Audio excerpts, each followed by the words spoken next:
এই চ্যানেলে সম্প্রচারিত সকল খবরই সচেতনতামূলক এবং শিক্ষণীয়, কোনো কিছুই প্রভাবিত নয়।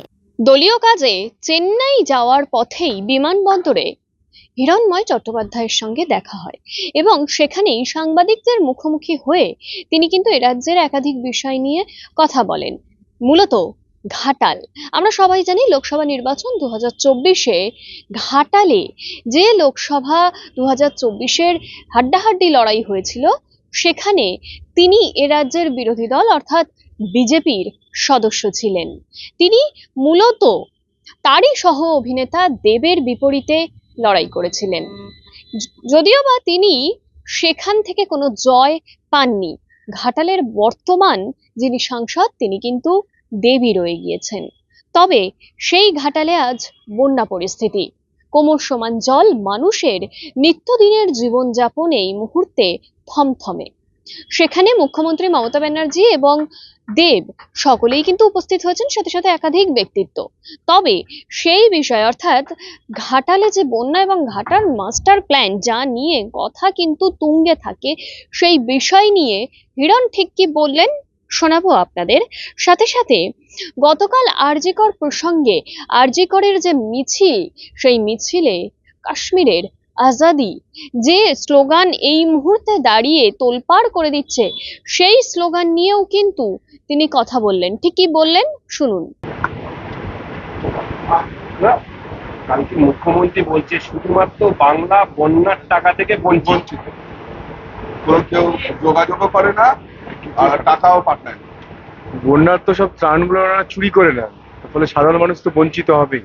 ঠিকই বলেছেন উনি, যে ওনাদের চোরেদের দ্বারা চুরি হয়ে যাচ্ছে বলে সাধারণ মানুষ বঞ্চিত হচ্ছে। দ্বিতীয় হচ্ছে দাদা তিলোত্তমার সুবিচার চেয়ে যাদবপুরে কালকে স্লোগান উঠল যে কাশ্মীর আজাদি, আজাদি চাই কাশ্মীর। যাদবপুরে আগেও হয়েছে এরকম ভাবে, আপনারা দেখেন যাদবপুরে বা আপনার দিল্লিতে জেএনইউতে বারবারই ওরা একটা ভারতবর্ষকে টুকরো টুকরো করার চেষ্টা করে, এবং সে টুকরে টুকরে গ্যাংয়ের মধ্যে টিএমসি একজন পার্টনার।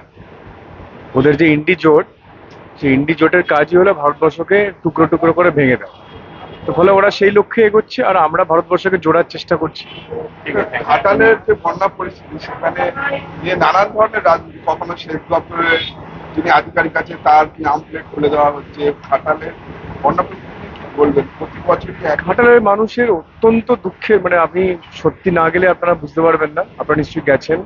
এক ভয়ঙ্কর পরিস্থিতি, ভয়ঙ্কর, মানে মানুষ যে কিভাবে বেঁচে আছে, মানে কি ভয়ঙ্কর যন্ত্রণা, সেটা ওখানকার মানুষেরা বুঝতে পারে। দেখুন, আমরা তো গেলাম এলাম দেখলাম, এর মধ্যে তো ঘাটালে কখনো উন্নতি হবে না। ঘাটালের উন্নতি করতে গেলে পশ্চিমবঙ্গ সরকারকে সত্যিকারের মন থেকে চাইতে হবে।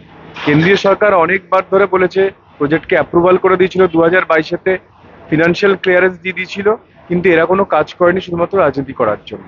আর এখন সাংসদ বলছে প্রচারে ভোটের আগে 25শে মে তো উনি জয়ের তো মিছিল বার করে ফেলেছিলেন 25শে মে।